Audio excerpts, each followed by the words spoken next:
Now, once again, Raymond Arroyo. Welcome back to The World Over Live. An assisted suicide bill has made it through the lower house of the Canadian Parliament on its way to approval in the Senate. Meanwhile, a so-called aid in dying law takes effect in California on June 9th.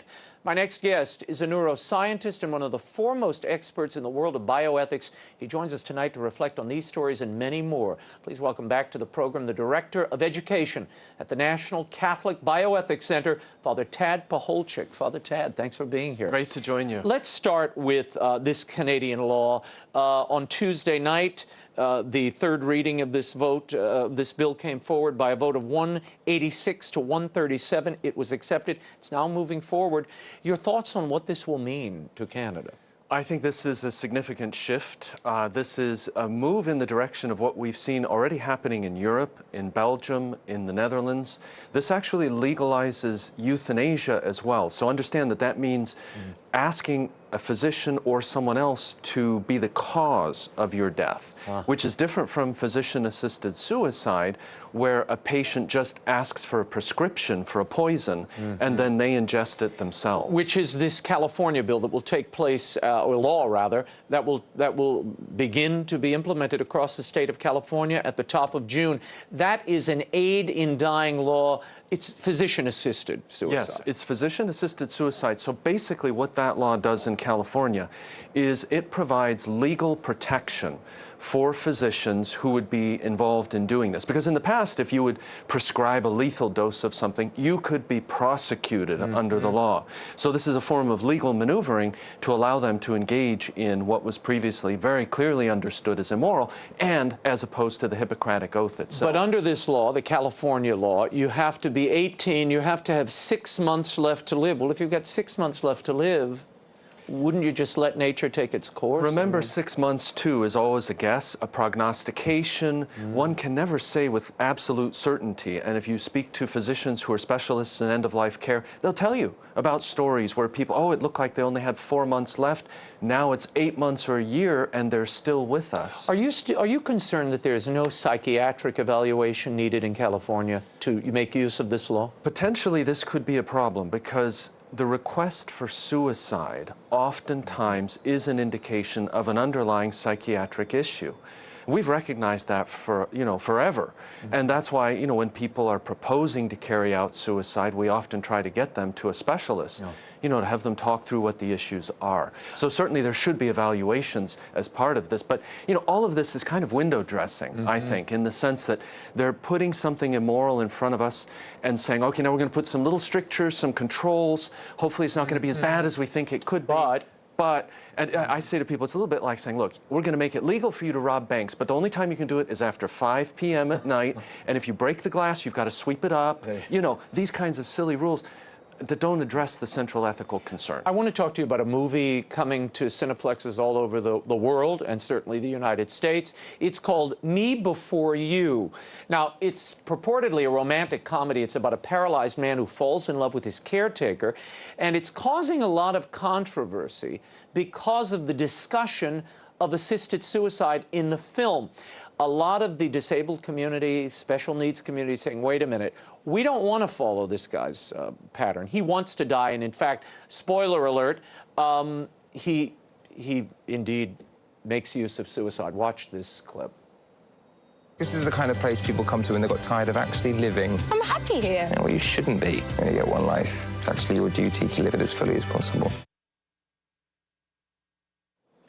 Well, he ends up choosing death over life in the end. And a lot of the disabled community are saying, wait a minute, we don't want to die. We lead rich and full lives. Just because we can't walk or we can't move a certain part of our body, this is not instant hospice care or euthanasia bill for us. Yeah, I mean, you're right to make this parallel of concerns, and the disabled community has always been very sensitive to potential threats to their well-being, to their futures, and I think something like physician-assisted suicide opens the door wider for attacks against those who are disabled. They realize, look, if you're saying you only have 6 months to live, you're saying quality of life is not so good. Look, our quality of life is not ideal either, but we're here for an important purpose. And I think, our society is really struggling with this question, Raymond. are disabled people really to be fully valued and esteemed or not? Do we take this as seriously as we pretend to? I think sometimes we don't. We pay lip service and then we pass euthanasia, we pass physician-assisted suicide, and we don't pay attention to the disabled. This is insidious. I mean, I think particularly this movie because it's reaching young people and trying to glamorize, romanticize euthanasia. And, you know, I included a disabled character in my new children's book. The letters I get from children and their parents saying, thank you for validating us as people and saying, you know, we can have adventures too. We're part of life as well and have something to contribute. That's great. It brings them out of the shadows. Well, as it they were. shouldn't be in shadows. And they shouldn't be in the shadows. No, and a movie like this basically says, you know, you can have your little moment in the sun, but you're really an inconvenience to us, and it's better if you went aside. In fact, the romantic ideal would be if you would just yes, move and I mean, along. listen, this plays out exactly on the opposite end of life equally, in the sense that when you start screening embryos early, doing tests, what ends up happening? Couples say, oh my goodness, my child has a defect, I'm going to have an abortion. So there is a real form of discrimination early, and it's borne out in the statistics that when these tests are positive, very few kids survive. End of life, same thing seems to be, you know, this is gestating. A great segue. A divorced couple is in a controversial case in St. Louis. They're fighting for custody of their embryos. This is what the wife had to say. Jaleisha McQueen. Watch this. There's a lot of women and men across the United States that are having to go through this grief. You know, they're in their 40s or in their late 30s and they want children, and this is the time they want children, and they're planning their parenthood by doing the IVF, and the courts are stripping away that right to them. Now, the husband in this case doesn't want to be a father. He says, you can't compel me to be a father. Your thoughts? Well, I think the reality is he already is a father. He has all these frozen embryos, frozen children that are from him and his wife, his ex-wife.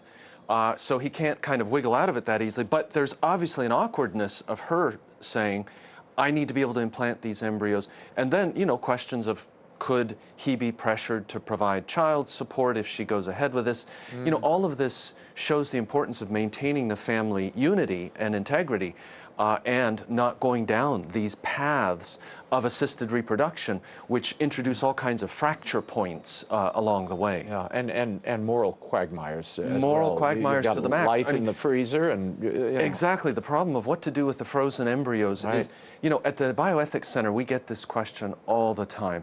And it's gut-wrenching. I mean, people say, we did this and we regret it. Now we have 7 or 10 children in the deep freeze. What can we do? Is there anything we can do? And there isn't any simple answer there. You know, they've crossed a real line and now they're in kind of a no man's land. Yeah. Very quickly, in the Netherlands, they've just approved embryo creation for experimentation and research. This is very different than what was going on previously, Raymond, because previously you could only experiment on embryos that already were made in fertility clinics. So they were stockpiled and they were saying, give us some of those. Now, the Netherlands, they're saying, we're going to be making fresh embryos here, making them just to experiment on them. This is getting, you know, right on the edge of ghoulish, where we're creating human beings who are so vulnerable at that stage of their existence, precisely so we can do our scientific experiments on them. Final question, I've got to ask you, this gets everywhere in the news. I frankly don't know why, but there's a lot of moral consternation over the shooting of Harambe, this gorilla at the Cincinnati Zoo. A little boy fell over the enclosure into the moat. He was grabbed by the gorilla. They worried for his life. They shot him. Do you have any problems with that, morally speaking? I just say thanks be to God that the people who ran the zoo had enough presence of mind to act quickly. This was clearly a dangerous situation. And when you have animal against human life, you always protect the human life. I mean, when you have cougars who are attacking hikers out in the wilderness, same thing. You don't ever think twice here. The hierarchy is clear. You know, we use animals for many different things, and we have to understand that they are not on the same plane that we are. And that's the mistake that's being widely made in our society sadly, today. this event could have absolutely been avoided. I mean, you know... True, by putting higher barriers, by making...